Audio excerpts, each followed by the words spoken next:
మరి ఎన్ఎస్యుఐ పాత్ర ఏంది ఎన్నికల్లో? ఎన్ఎస్యుఐ ఏం చేయాలి? ఎన్ఎస్యుఐ ఏం చేయాలంటే సోషల్ మీడియాలో రీళ్లు చేయాల్సింది. మనం చేయాల్సిన పని ఏముందంటే ఆ ఐడియాలజీ సంపాదించాలి. ఈ వయసులోనే కాంగ్రెస్ పార్టీ ఐడియాలజీని 10 మందికి పంచాలి, 10 మందికి చెప్పాలి. కాంగ్రెస్ పార్టీ ఉంటే ఈ దేశంలో ఎంత మంచి జరుగుతుందో వివరించి చెప్పాలి సోదరులారా.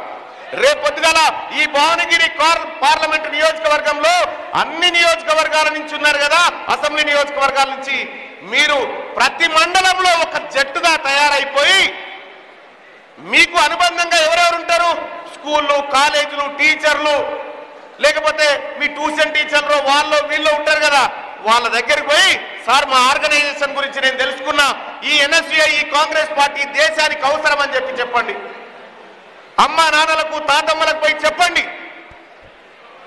ఇక చాలా మంది ఉంటారు నరేంద్ర మోడీ గారు, వాళ్ళు ఎందుకు ఎగురుతారో ఎవరికి తెలియదు, ఏ ఐడియాలజీ ఉండదు వాళ్ళకి.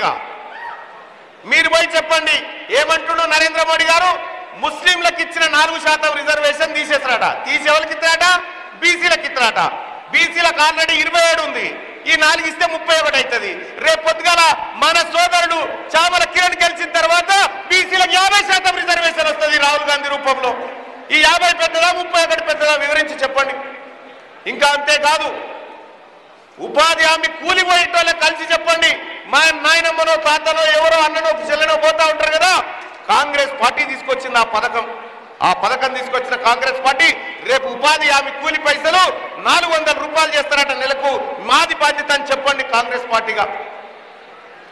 ఇది విద్యాపరమైన ఎన్నిక కాదు కాబట్టి మాస్ దగ్గర కూడా మీరు పోవాల్సినటువంటి అవసరం ఉంది. నాయకత్వ లక్షణాలు అక్కడి నుంచే పుట్టుకొస్తాయి. సమస్య తెలిస్తేనే పోరాటం ఉంటుంది, సమస్య తెలియకపోతే ఏ పోరాటం పుట్టదు.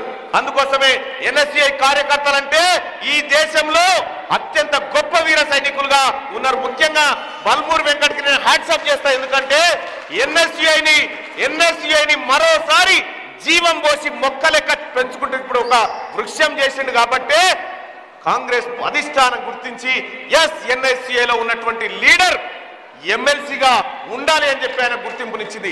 రేపు పొద్దుగాల జరిగేటువంటి పార్లమెంట్ ఎన్నికలు, శాసన మండలి ఎన్నికలు అయిపోయిన తర్వాత ఇక స్థానిక సంస్థల ఎన్నికలు వస్తాయి. సర్పంచులు, వార్డు మెంబర్లు, ఎంపీటీసీలు, జెడ్పీటీసీలు ఇవన్నీ వస్తాయి. మీకున్న అవకాశం ఎవరికి లేరు. మీరు చదువుకునే టైం కాదు ఇది.